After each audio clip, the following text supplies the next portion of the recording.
ನಮಸ್ತೆ ವೀಕ್ಷಕರೇ, ಮಂಕನ ಪದಗಳು ಮತ್ತೊಂದು ವಿಡಿಯೋಗೆ ತಮಗೆ ಹಾರ್ದಿಕ ಸುಸ್ವಾಗತ. ಸರ್ವೇ ಜನ ಸುಖಿನೋ ಭವಂತು. ದೇವರೆಲ್ಲರಿಗೂ ಐಶ್ವರ್ಯ ಆರೋಗ್ಯ ಕೊಟ್ಟು ಕಾಪಾಡಲಿ ಅಂತ ಬೇಡ್ಕೊಂತ ನನ್ನ ಮುಂದಿನ ಮಾತುಗಳನ್ನ ಪ್ರಾರಂಭಿಸ್ತೇನೆ. ಅದಕ್ಕೆ ಮುಂಚೆ ಆಸ್ ಯೂಶುವಲ್ ಒಂದು ಸ್ಮಾಲ್ ರಿಕ್ವೆಸ್ಟ್, ದಯವಿಟ್ಟು ನನ್ನ ಚಾನೆಲ್ ಒಮ್ಮೆ ಭೇಟಿ ಕೊಡಿ. ಮಂಕನ ಪದಗಳು ಅಂತ ಸರ್ಚ್ ಮಾಡಿ. ಯೂಟ್ಯೂಬ್, ಫೇಸ್ಬುಕ್, ಇನ್ಸ್ಟಾಗ್ರಾಮ್ ಮೂರಲ್ಲೂ ಸೇಮ್ ಐಡಿ ಇದೆ. ಒಮ್ಮೆ ನನ್ನ ಚಾನೆಲ್ ಭೇಟಿ ಕೊಡಿ. ಅದರಲ್ಲಿ ನಾನು ಮಾಡಿರುವಂತಹ ಪಾಸಿಟಿವ್ ಮೆಸೇಜಸ್ ಇರೋ ವಿಡಿಯೋಸ್. ಸೊ ದಯವಿಟ್ಟು ವೀಕ್ಷಕರ ಪಾಸಿಟಿವ್ ಮೆಸೇಜಸ್ನ ತುಂಬಾ ಜನಕ್ಕೆ ತಲುಪಿಸೋದಕ್ಕೆ ನನಗೆ ಸಹಾಯ ಮಾಡಿ. ದಯವಿಟ್ಟು like, share and forward my videos. Also please subscribe my channel and encourage me to do more such videos. ಸಂತೋಷ ಆಗಲಿ, ದುಃಖ ಆಗಲಿ, ಅಥವಾ ಪ್ರೀತಿ ಆಗಲಿ, ಯಾವುದೇ ರೀತಿಯ ನಾವು ಏನೇ ಭಾವನೆಗಳನ್ನ ವ್ಯಕ್ತಪಡಿಸ್ಬೇಕಾದ್ರೂ ಕೂಡ ಆ ಭಾವನೆಗಳಿಗೆ ಅದಕ್ಕೆ ಆದ ಒಂದು ಧ್ವನಿ ಇರುತ್ತೆ, ಒಂದು ಟೋನ್ ಸೆಟ್ ಮಾಡ್ಬೇಕಲ್ಲ. ಸೊ ಇವತ್ತು ನಾನು ಮಾತಾಡಕ್ ಹೊಟ್ಟಿರೋ ವಿಷಯ ಏನಪ್ಪಾ ಅಂತ ಹೇಳಿದ್ರೆ, ನಮ್ಮ ಧ್ವನಿಯ ಶಕ್ತಿ ಮತ್ತೆ ಭಾವನೆಗಳಿಗೆ ನಾವು ಯಾವ ಭಾವನೆಗಳಿಗೆ ಯಾವ ರೀತಿ ಧ್ವನಿ ಸೇರಿಸಿ ಮಾತಾಡಿದ್ರೆ ಅದು ಎಫೆಕ್ಟಿವ್ ಆಗಿರುತ್ತೆ, ಅದರ ಮಹತ್ವ ಇನ್ನೂ ಜಾಸ್ತಿ ಆಗುತ್ತೆ ಅನ್ನೋದ್ರ ಬಗ್ಗೆ ಒಂದು ಸ್ವಲ್ಪ ಹೇಳ್ತೀನಿ ನಂಗೆ ತಿಳಿದಿರೋ ಮಟ್ಟಿಗೆ. ದಯವಿಟ್ಟು ವಿಡಿಯೋ ಫುಲ್ ನೋಡಿ, ಪೂರ್ತಿ ವಿಡಿಯೋ ನೋಡಿ, ಆಮೇಲೆ ಇಷ್ಟ ಆದ್ರೆ ಇತರರಿಗೂ ಶೇರ್ ಮಾಡಿ. ಒಬ್ಬ ಡಾಕ್ಟ್ರು ಕಾರಲ್ಲಿ ಹೋಗ್ತಾ ಇರ್ತಾನೆ, ಆಯ್ತಾ. ಕಾರಲ್ಲಿ ಹೋಗ್ಬೇಕಾದ್ರೆ ಒಂದು ಹಳ್ಳಿ ಸಿಗುತ್ತೆ. ಆ ಹಳ್ಳಿ ರಸ್ತೆ ಸ್ವಲ್ಪ ಅಂಕು ಡೊಂಕು ಇರುತ್ತೆ, ಹಳ್ಳ ದಿಣ್ಣೆ ಇರುತ್ತೆ. ಸೊ ಮಳೆಗಾಲ ಇರೋದ್ರಿಂದ ಅವನ ಕಾರು ಹಳ್ಳದಲ್ಲಿ ಸಿಗಾಕೊಂಡ್ಬಿಡುತ್ತೆ. ಅವನ್ ಎಷ್ಟೇ ಪ್ರಯತ್ನ ಪಟ್ಟರು ಕಾರ್ ಮುಂದಕ್ಕೆ ಹೋಗಲ್ಲ, ಹಿಂದಕ್ಕೂ ಬರ್ತಾ ಇಲ್ಲ, ಆಯ್ತಾ. ಸೊ ಆ ವೈದ್ಯ ಏನ್ ಮಾಡ್ತಾನೆ, ಅವನ್ ಆಚೆ ಬರ್ತಾನೆ. ಆಚೆ ಬಂದು ಸುತ್ತ ನೋಡ್ತಾನೆ, ಯಾರಾದ್ರೂ ಇದಾರ ಹೆಲ್ಪ್ ಮಾಡೋದಕ್ಕೆ ಅಂತ. ಸುತ್ತ ನೋಡಿದ್ರೆ ಆಮೇಲೆ ಅಲ್ಲಿ ಸ್ವಲ್ಪ ಜನ ಎಲ್ಲೋ ಹಳ್ಳಿ ಕೂಲಿ ಕಾರ್ಮಿಕರು ಹೊಲದಲ್ಲಿ ಕೆಲಸ ಮಾಡ್ತಿರ್ತಾರೆ. ಇವನು ಮೊದ್ಲೇ ವೈದ್ಯ ಅಲ್ಲ, ಹಂಗಾಗಿ ನಿಧಾನಕ್ಕೆ ಅವ್ರ ಹತ್ರ ಹೋಗ್ತಾನೆ. ನಿಧಾನಕ್ಕೆ ಅವ್ರ ಹತ್ರ ಹೋಗಿ, ಸ್ವಾಮಿ ನನ್ನ ಕಾರ್ ಇಲ್ಲಿ ತಗಲಾಕೊಂಡ್ಬಿಟ್ಟಿದೆ, ಹಿಂದಕ್ಕೆ ಹಳ್ಳದಲ್ಲಿ ಸಿಗಾಕೊಂಡಿದೆ ಚಕ್ರ, ಹಿಂದೆ ಮುಂದೆ ಹೋಗಕ್ಕಾಗ್ತಿಲ್ಲ, ದಯವಿಟ್ಟು ಬಂದು ನಂಗೆ ಸಹಾಯ ಮಾಡಿ ಅಂತ ಅವನು ಕೇಳ್ಕೊಂತಾನೆ. ಅವ್ರು ಇದ್ದವ್ರೆ ಮೊದ್ಲೇ ಹಳ್ಳಿ ಮಂದಿ. ಅದು ಸ್ವಲ್ಪ ರಫ್ ಭಾಷೆ ಅವ್ರು ಮಾತಾಡೋದು. ಹೋಗಿ ಸ್ವಾಮಿ, ನಮ್ಗೆ ಕೆಲಸ ಇದೆ, ನಮ್ಗೆ ನೋಡ್ರಿ ನೋಡ್ತಿದಿರಲ್ಲ ಎಲ್ಲ ಎಷ್ಟು ಕೆಲಸ ಮಾಡ್ತಿದ್ರಿ, ಸಂಜೆ ಹೊಟ್ಟಕ್ಕೆ ನಾವ್ ಇದನ್ನೆಲ್ಲ ಬಿತ್ತಬೇಕು, ಕಳೆ ಕೀಳ್ಬೇಕು, ನಮ್ಗೆ ಸಮಯ ಇಲ್ಲ, ಹೋಗ್ರಿ ಅಂದ್ಬಿಡ್ತಾರ.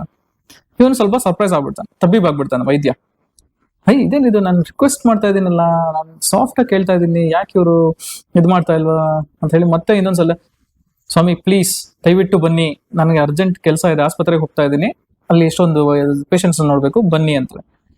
ಇನ್ನೊಬ್ಬ ಇದ್ದಾನೆ, ಹೋಗ್ರಿ ನಮ್ಗೂ ಕೆಲಸ ಇದೆ, ನಿಮ್ ತರನೇ ನಮಗೂ ಇದು ಅರ್ಜೆಂಟ್ ಕೆಲಸನೇ ಅಂತ ಹೇಳ್ಬಿಟ್ಟು ಮುಂದೋಗ್ತಾರೆ. ಪಾಪ ಅವನ್ ವೈದ್ಯ ಏನ್ ಮಾಡ್ತಾನೆ, ಸಾಕಷ್ಟು ಅವನ ಧ್ವನಿಯಲ್ಲಿ ಅವನ್ ಪ್ರೊಫೆಷನಲ್ ಯೂಸ್ ಮಾಡುವಂತ ಧ್ವನಿ ಯೂಸ್ ಮಾಡ್ಕೊಂಡು ಅವನು ಮಾತಾಡಕ್ ಹೋಗ್ತಾನೆ. ದಬಾಯಿಸ್ಬಿಟ್ಟು ಕಳ್ಸ್ಬಿಡ್ತಾರ. ಈ ಒಂದು ಅರ್ಧ ಗಂಟೆ ಆದ್ಮೇಲೆ ಅದೇ ರೋಡಲ್ಲಿ ಒಂದು ಪೊಲೀಸ್ ಜೀಪ್ ಬರುತ್ತೆ. ಪೊಲೀಸ್ ಮೋಟರ್ ಬೈಕಲ್ಲಿ ಬರ್ತಾ ಇರ್ತಾನೆ. ಮೋಟರ್ ಬೈಕಲ್ಲಿ ಬಂದ ಪೊಲೀಸ್ ಇನ್ಸ್ಪೆಕ್ಟರ್ ದತ್ ಅಂತ ಸ್ಟ್ಯಾಂಡ್ ಹಾಕ್ಬಿಟ್ಟು ನಿಲ್ಸ್ಬಿಟ್ಟು, ಏನಾಯ್ತ್ರಿ ಡಾಕ್ಟ್ರೆ, ಯಾಕೆ ನಿಂತಿದ್ರೆ, ಏನಾಯ್ತು, ಏನೋ ತೊಂದರೆ ಆಯ್ತಾ ಅಂತಾನೆ. ಡಾಕ್ಟರ್ ಹೇಳ್ತಾನೆ, ಸರ್ ಈ ತರ ಟೈರ್ ಸಿಗಾಕೊಂಡ್ಬಿಟ್ಟಿದೆ, ಹಿಂದೆ ಮುಂದಕ್ಕೆ ಹೋಗಕ್ಕಾಗ್ತಿಲ್ಲ, ಇದಕ್ಕೆ ನಾನು ಯಾರ್ಯಾರು ಬರ್ಲಿ, ಸಹಾಯ ಬರ್ಲಿ ರೋಡಲ್ಲಿ ಅಂತ ಕಾಯ್ತಾ ಇದ್ದೀನಿ. ಸುತ್ತ ಇನ್ಸ್ಪೆಕ್ಟರ್ ನೋಡ್ತಾನೆ, ಅಲ್ಲೇ ಇದಾವಲ್ರಿ ಮಂದಿ, ಕರೀರಿ ಅಂತಾನೆ. ಡಾಕ್ಟರ್ ಹೇಳ್ತಾನೆ, ಇಲ್ಲ ಸರ್, ನಾನು ಹೋಗಿ ಅವ್ರನ್ನ ರಿಕ್ವೆಸ್ಟ್ ಮಾಡ್ಕೊಂಡೆ, ದಯವಿಟ್ಟು ಬನ್ನಿ ಅಪ್ಪ ಅಂತ. ಒಬ್ರು ಅವ್ರ ಕೆಲ್ಸದಲ್ಲಿ ಅವ್ರು ಬಿಸಿ ಇದಾರೆ, ಸೊ ಹಾಗಾಗಿ ನಾನು ಡಿಸ್ಟರ್ಬ್ ಮಾಡಕ್ ಹೋಗಿಲ್ಲ, ಬಂದ್ಬಿಟ್ಟೆ ಅಂತ. ಇನ್ಸ್ಪೆಕ್ಟರ್ ಕೇಳ್ಬಿಟ್ಟ, ಇರೇ ಯಾಕ್ರಿ ಡಾಕ್ಟರ್ ಬಿಟ್ಟು ಸ್ವಲ್ಪ ದೂರ ಆಗ್ಬಿಟ್ಟು, ಯಾವ ಬರ ಇಲ್ಲಿ ಅಂತ. ಅಲ್ಲಿ ಸುತ್ತ ಎಷ್ಟ್ ಜನ ಇದ್ರು, 10-20 ಜನ ಎಲ್ಲ ಓಡ್ಬರ್ತಾರೆ. ಏನಾಯ್ತು ಸರ್ ಅಂತ. ಏಕರು ಕಾರ್ ಸಿಗಾಕೊಂಡಿದೆ ಎತ್ತರ ಅಂದ್ರೆ, ನನ್ ಮಕ್ಳ ಇಲ್ಲಿಂದ ಮಾತಾಡ್ತೀರಾ ನೀವು, ಒಬ್ಬೊಬ್ಬನ ಒಳಗ್ ಹಾಕ್ಬಿಡ್ತೀನಿ ನೋಡು, ಹಾಕ್ರಿ ಬೇಗ. ಅವ್ನು ಹೇಳಿ ಮುಗಿಸೋ ಅಷ್ಟ್ರಲ್ಲಿ ಕಾರ್ ತೆಗೆದು ಆಚೆ ಇಟ್ಬಿಟ್ಟು ಹೋಗ್ತಾರ. ಅವಾಗ ಡಾಕ್ಟರ್ ಸರ್ಪ್ರೈಸ್ ಆಗ್ಬಿಟ್ಟು ಇನ್ಸ್ಪೆಕ್ಟರ್ ಥ್ಯಾಂಕ್ಸ್ ಹೇಳ್ತಾನೆ. ಇಲ್ಲ ಸರ್, ನಾನು ಮೆದು ಧ್ವನಿಯಲ್ಲಿ ಎಷ್ಟು ರಿಕ್ವೆಸ್ಟ್ ಮಾಡ್ಕೊಂಡೆ ಅವ್ರಿಗೆ, ಕೇಳ್ರಿ ಈ ತರ ನನ್ ಕಾರ್ ಸಿಗಾಕೊಂಡಿದೆ, ದಯವಿಟ್ಟು ನನ್ನ ಕಾರಿಗೆ ಸಹಾಯ ಮಾಡಿ ಅಂತ. ಒಬ್ರು ಬರ್ಲಿಲ್ಲ, ನೀವು ನೋಡಿ ಜೋರ್ ಮಾಡಿದ ತಕ್ಷಣ ಬಂದ್ಬಿಟ್ರ. ಅದಕ್ಕೆ ಆ ಇನ್ಸ್ಪೆಕ್ಟರ್ ಹೇಳ್ತಾನಂತೆ, ನೋಡಿ ಸರ್, ನೀವು ಯಾವ ಪ್ಲೇಸ್ ಹೋಗ್ತೀರಾ, ಯಾವ ಜನಗಳ ಜೊತೆ ಮಾತಾಡ್ತಾ ಇದ್ದೀರಾ, ಅದನ್ನ ತಿಳ್ಕೊಂಡು ಆ ಧ್ವನಿಲೇ ನೀವು ಕಮ್ಯುನಿಕೇಟ್ ಮಾಡಿದ್ರೆ ಮಾತ್ರ ಅವ್ರಿಗೆ ಅದು ಅರ್ಥ ಆಗತ್ತೆ. ಆಯ್ತಾ? ನೀವು ಆಸ್ಪತ್ರೆಯಲ್ಲಿ ಕಾರ್ಪೊರೇಟ್ ವರ್ಲ್ಡ್ ಅಲ್ಲಿ ಇದ್ದು ನೀವು ಸಿಟಿಲಿರೋರು ನೀವು ಮೆಲ್ಲಗೆ ಮಾತಾಡಿ ಸ್ವಲ್ಪ ಕರ್ಟಸಿಯಿಂದ ಮಾತಾಡಿದ್ರೆ ಇವ್ರಿಗೆ ಬಗ್ಗಲ್ಲ. ನೋಡಿ, ಒಂದೇ ಒಂದು ಆವಾಜ್ ಹಾಕಿದ್ಕೆ ಬಂದೆಲ್ಲ ಕೆಲಸ ಮಾಡ್ಕೊಂಡು ಹೋದ್ರು ಅಂತ ಹೇಳಿದೆ. ನಾವ್ ಹೇಳ್ಬೇಕಾಗಿರೋ ವಿಷಯ, ಮಂದಿ ಆ ಪರ್ಟಿಕ್ಯುಲರ್ ಆಡಿಯನ್ಸ್ ಅಂತೀವಲ್ಲ, ಯಾರು ಕೇಳ್ಬೇಕು ಅನ್ಕೊಂಡಿದಾರೋ ಅವ್ರಿಗೆ ಅದೇ ಟೋನ್ ಅಲ್ಲಿ ಹೇಳಿದ್ರೆ ಮಾತ್ರ ತಲೆಗೆ ಹೋಗೋದು ಮತ್ತೆ ಬಗ್ಗೋದು. ನಾವು ಯಾರ ಜೊತೆ ಮಾತಾಡ್ತಾ ಇದೀವಿ,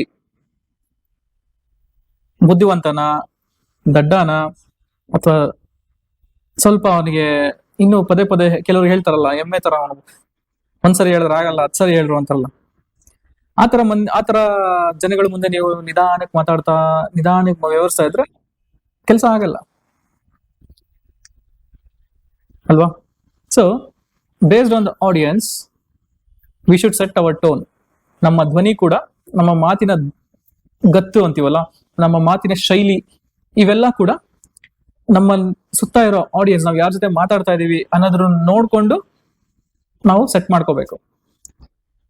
ಇಲ್ಲಾಂದ್ರೆ ನೀವು ಹೇಳಕೊಟ್ಟಿರೋ ವಿಷಯನೇ ಮಂದಿಗೆ, ಆಡಿಯನ್ಸ್ಗೆ ಗೊತ್ತಾಗಲ್ಲ.